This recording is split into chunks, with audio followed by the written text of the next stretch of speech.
중세 서구 사람들은 스페인이나 포르투갈이 땅끝이라고 생각했습니다.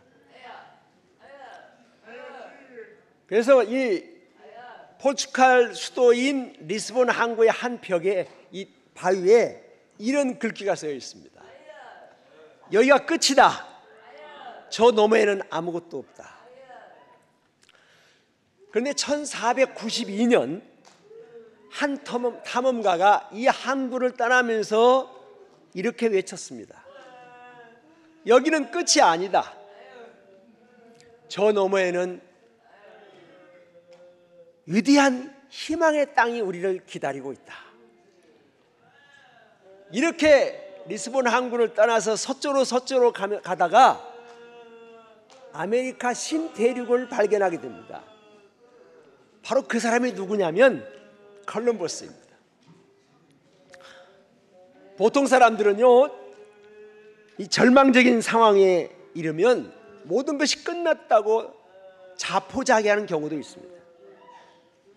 그러나 비범한 사람은 그 어떤 절망과 좌절 가운데서도 새로운 대안을 찾습니다.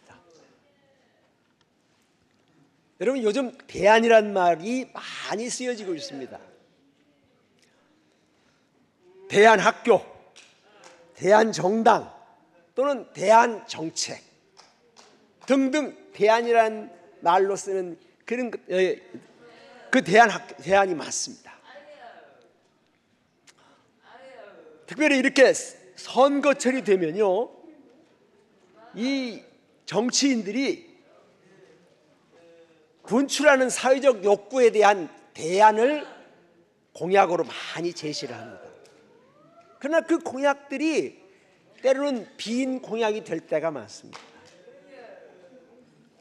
여러분, 우리 한국 교회가 코로나19를 그 팬데믹을 경험하면서 교회에 많은 어려움이 있습니다. 위기를 겪고 있습니다. 교인들이 감소하고 있습니다. 전도와 선교의 동력이 약화되고 있습니다. 저출산으로 인해서 우리 교회 학교가 많이 쇠퇴하고 있습니다. 이 어려운 때 이단과 사이비들이 횡행하고 반기독교적인 문화가 확산되면서 교회가 사회적 신뢰도가 계속 떨어지고 있는 그런 어려운 상황입니다. 이 문제에 관해서 우리가 대안을 찾으려고 교회 지도자들이 많이 애를 씁니다. 그러나 뾰족한 대안이 없습니다. 인간적인 방법으로, 세상적인 방법으로 대안을 찾지만 그것으로 대안이 되지를 않습니다. 그런데 오늘 본문 말씀에 보니까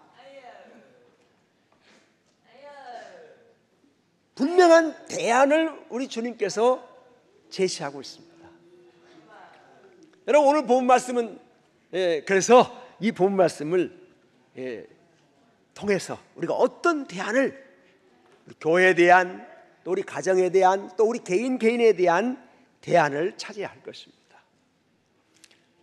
여러분이 오늘 읽은 이 본문 말씀, 이 요한복음 5장 말씀, 6장 말씀은 우리가 너무도 잘 아는 저 베세다 들녘의 오병이어 기적 사건입니다. 아마 우리가 너무도 잘 아는 본문이어서 제가 이 최 목사의 버전으로 이 말씀을 좀 요약하겠습니다.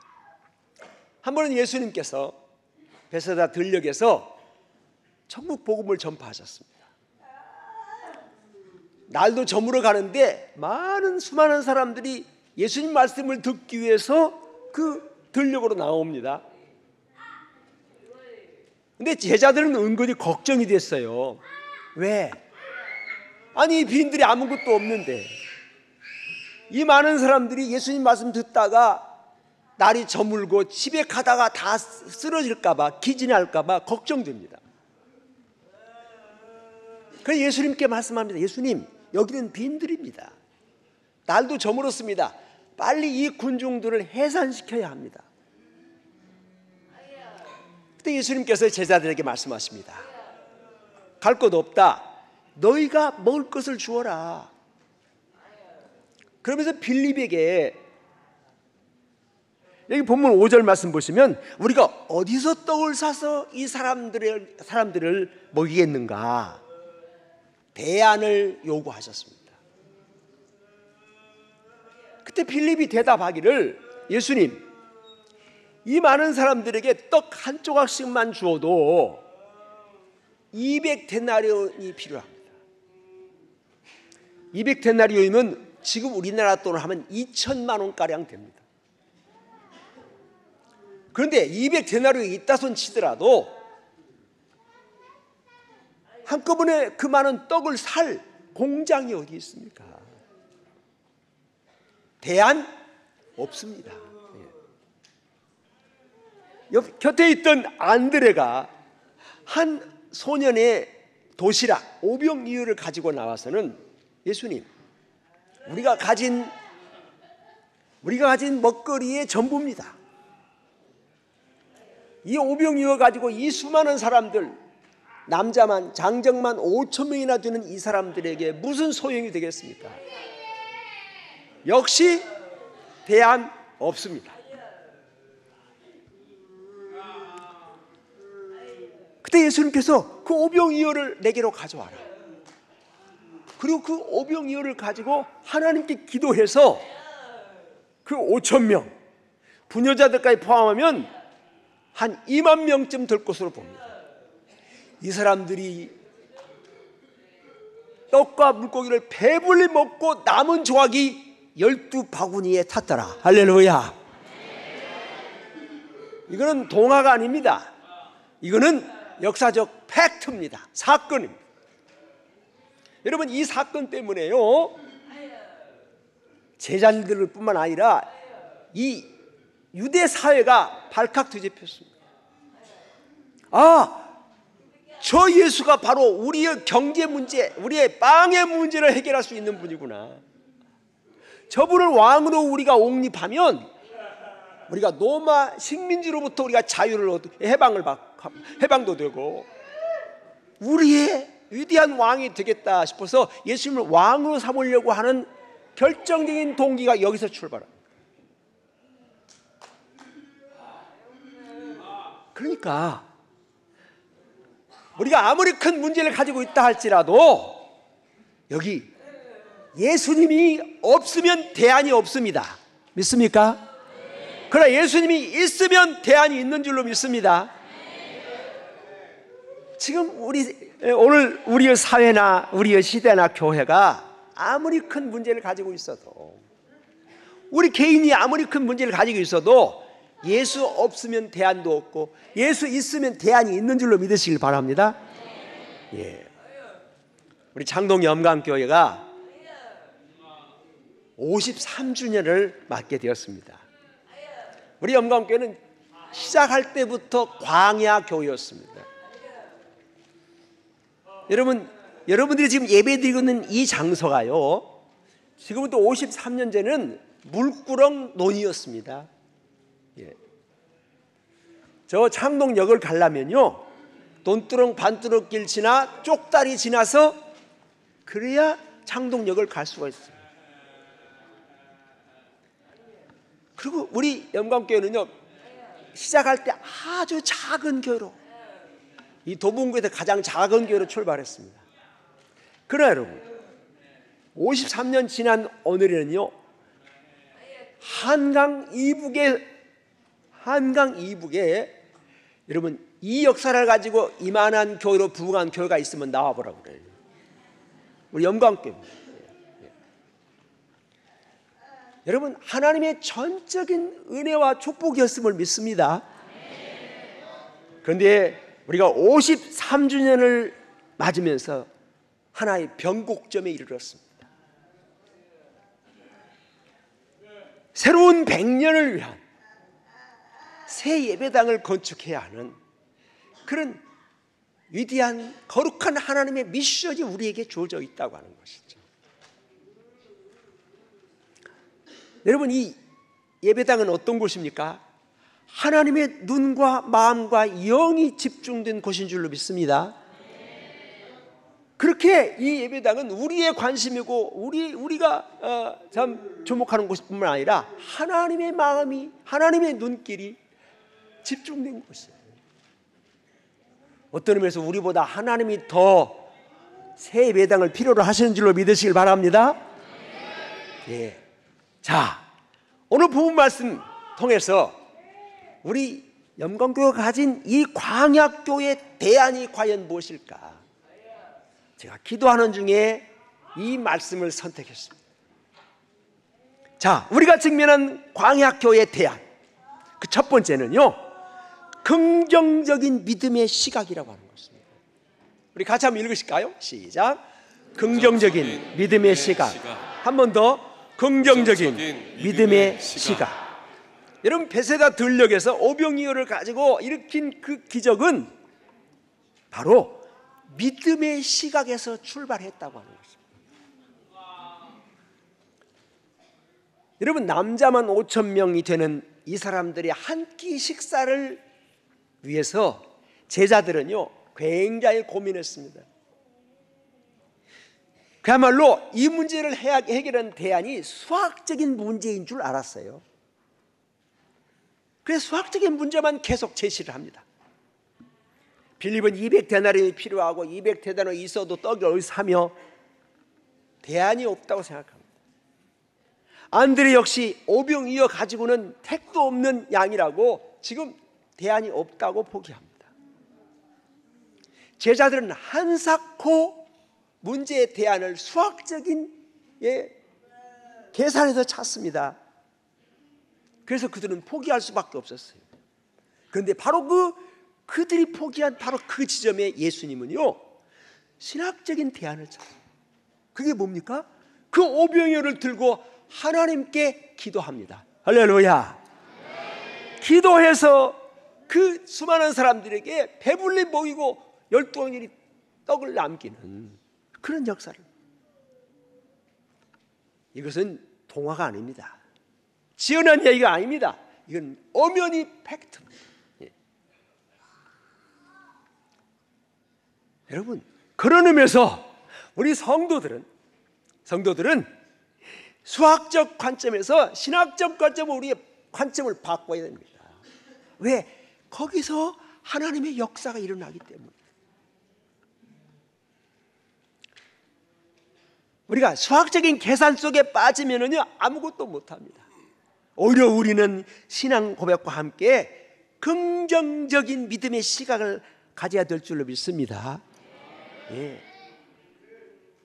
여러분, 우리의 인생 속에서 정말 우리 인생의 한계를 느낄 때가 많이 있잖아요. 더 이상 어찌 할 수가 없을 때가. 그때 우리 인생에 하나님을 개입시키면 하나님의 가능성이 우리의 가능성이 될 수 있음을 믿습니다. 하나님의 가능성이 바로 우리 공동체와 교회의 가능성이 되게 되는 줄로 믿으시길 바랍니다. 예. 그래야 능력 있는 성도, 그래야 능력이 있는 우리 교회, 그래야만 성령이 역사하는 교회가 되는 줄로 믿습니다. 예. 여러분, 우리가 신앙생활 하면서요 자주 느끼는 일입니다. 우리가 당면한 문제만 크게 보면요 하나님이 잘 안 보입니다. 하나님이 작게 보입니다. 그래서 근심이 많아요. 근데 하나님을 크게 보면요 문제는 작아 보이고 그거 별거 아닙니다. 문제는 관점입니다. 예. 믿음의 시각입니다. 그것도 긍정적인 믿음의 시각을 가지면 우리가 이 광야교회에 확실한 완벽한 대안을 찾을 수 있게 될 줄로 믿습니다. 여러분, 우리가 가진 신분, 우리의 존재가 어떤 사람들입니까? 여러분들은 내가 어떤 존재라고 생각하십니까? 여러분, 우리는 하나님, 천지를 진 하나님을 아버지라고 부르는 신부님을 믿습니다. 부활하신 예수님이 우리의 영원한 신랑이세요. 목자세요. 성령님이 우리의 변호사예요. 할렐루야. 하나님이요 우리를 얼마나 사랑하셨느냐면요, 하나님의 독생자 예수의 생명과 죄 있는 우리의 생명을 맞바꾸시는 사랑으로 우리를 십자가에서 사랑하신 줄로 믿습니다. 우리가 이 놀라운 사랑을 받은 사람, 우리의 영혼의 DNA에 예수 보혈이 철철 흐르는 그런 은혜를 받은 사람, 사랑을 받은 사람. 그런데 그 하나님을 우리가 너무 멀리 두고 살아요. 그 하나님이 내 인생에 깊이 개입하셔서 그 가능성으로 나의 가능성을 삼는 여러분 되시길 바랍니다. 그게 바로 믿음의 시각을, 적극적인 믿음의 시각을, 긍정적인 믿음의 시각을 가진 사람. 이사야 43장에 보면 이런 말씀이 있어요. 하나님이 나와 여러분을 얼마나 사랑하고 얼마나 귀히 여기고 얼마나 우리에 대한 책임을 지신다고 하는 것을 말씀하는데, 이렇게 말씀합니다. 야곱아, 너를 창조하신 여호와께서 이제 말씀하시느니라. 이스라엘아, 너를 조성하신 자가 말씀하시느니라. 너는 두려워 말라. 내가 너를 구속하였고 내가 너를 지명하여 불렀나니 너는 내 것이다. 할렐루야. 우리가 하나님과의 관계에서 하나님이 우리를 보실 때 그렇게 우리에 대한 관심과 애정을, 그리고 우리에 대한 책임 있는 보장을 하시는 그런 존재임을 믿습니다. 예. 우리가 이런 자긍심을 가지고 살아요. 예. 여러분, 그러니까 예수 잘 믿는다는 게 뭡니까? 예수 잘 믿는다는 게 복잡한 게 아니라 단순합니다. 똑같은 상황인데 늘 긍정적인 믿음의 시각을 가지고 사는 거예요. 왜? 전능하신 하나님이 우리 아버지니까. 할렐루야. 예. 관점이 달라요. 똑같은 상황인데 사람의 관점에서 보느냐, 이성적 관점에서 보느냐, 하나님의 관점에서 보느냐, 관점이 달라요.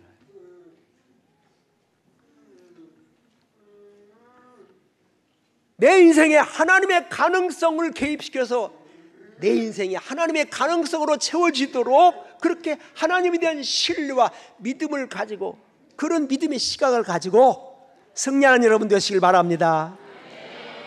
두 번째는요, 주님의 손에 마중 헌신이 광야교회의 비밀이에요. 기적의 비밀이에요. 우리 같이 한번 읽읍시다. 시작. 주님의 손에 마중 헌신. 다시 한번. 주님의 손에 마중 헌신. 여러분, 마중물을 아십니까? 마중물. 여러분, 우리나라에 식수, 먹는 물의 변천사 3대 변천사가 있습니다. 첫 번째는요, 우물물 두레박 시대. 우물에서 두레박으로 물을 퍼서 먹을. 두 번째는요, 작두 펌프 시대. 세 번째는요, 수도꼭지 시대. 지금 우리가 수도꼭지 시대에 살아요. 제가 중학교 시절에 우리 집에 작두 우물이 있었어요. 근데 이 작두 우물이 어떻게 작동을 하느냐면요, 20-30m 땅을 파고 거기다 파이프를 매설하고요, 이 작두 펌프를 설치해 놓고 작두질을 하면요, 지하에 있는 지하수가 말이죠, 펑펑 쏟아져요. 그런데 그렇게 하고 논밭에 나갔다가 두세 시간 있다가 와서 작두질을 하면요, 물이 안 나오고 바람만 픽픽 나와요. 그때 물 한 바가지를 이 작두에 넣고, 우물에 넣고 작두질을 하면요, 금세 그냥 지하수가 폭포처럼 쏟아져요. 그때 그 물 한 바가지가 뭐냐? 그게 바로 마중물이에요. 마중물은 한 바가지밖에 안 되는데 나오는 물은요, 엄청난 물이 나와요. 수백 배, 수천 배가 나와요. 자, 여러분, 이 베세다 들녘의 오병이의 이 기적 사건은요, 바로 이 어린 아이의 오병이어의 그 마중물 헌신, 그것이 이 기적의 핵심 요건이에요. 여러분, 우리 예수님은요, 이 오병이어 없이도 얼마든지 5,000명 아니라 5만 명, 50만 명이라도 동시에 먹거리를 제공하실 수 있는 분이에요. 그런데 하나님의 최고의 방법이 뭔지 아십니까? 사람이에요. 어떤 사람? 마중 헌신을 할 사람, 그 사람과 함께 기적을 일으키고 그 사람과 함께 역사하시고 그 사람과 함께 하나님의 뜻을 이루시는 줄로 믿으시길 바랍니다. 예, 하나님의 최고의 방법은요, 일방적으로 하나님이 기적을 내리시는 게 아니에요. 믿음의 사람과 함께 기적을 동역하시는, 이루시는 그런 좋으신 하나님을 믿으시길 바랍니다. 예. 그런데 여기 본문 말씀 보니까 여기 마중 헌신을 드리는 한 사람을 소개하고 있어요. 9절 말씀. 여기 한 아이가 있어 볼떡 5개와 물고기 2마리를 가졌나이다. 여러분, 5,000명, 장정만 5,000명 되는 이 사람들에게 도시락 하나가 무슨 이 가치가 있겠습니까? 얼마나 미미하고 연약한 것입니까? 그러나 주님의 손에 들려지니까 이게 5,000명 아니 2만 명이 먹고도 남는 그런 큰 기적이 나게 됩니다. 여러분, 우리가 하나님께, 주님께 드리는 우리의 마중 헌신이 비록 오병이어에 지나지 않은 작은 것이랄지라도, 미미한 것이랄지라도 우리의 삶을 담아서 주님께 드림으로 주님이 그것을 기뻐하시고 주님이 그것을 받으시고 감동받으신다면 100배, 1000배, 10,000배의 이 기적의 역사로 나타날 줄로 믿으시길 바랍니다. 그런 의미에서 우리가 주님께 마중 헌신을 드리는 이 믿음의 역사가 우리에게 있어야 돼요. 특별히 여러분, 우리는요, 우리 교회와 함께 비전의 꿈을 꾸어야 합니다. 한 사람이 꿈을 꾸면 꿈으로 끝날 수 있습니다. 그러나 만인이 꿈을 꾸면 역사가 됩니다. 우리 영광인들이 함께 우리 교회의 비전을 위해서 함께 꿈을 꾸고 마중 헌신을 한다면 우리는 위대한 새로운 영광교회를 만날 수 있게 될 줄로 믿습니다. 마지막으로요, 이 광야교회의 기적은 손에서 손으로 이어지는 이 나눔의 기적이었어요.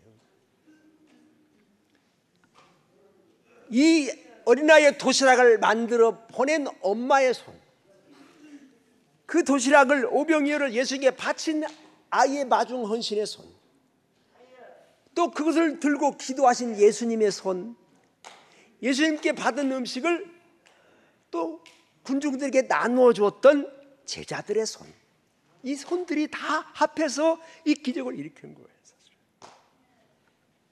손에서 손으로 이어지면서 이어진 마중의 나눔의 기적이었다고 하는 것입니다.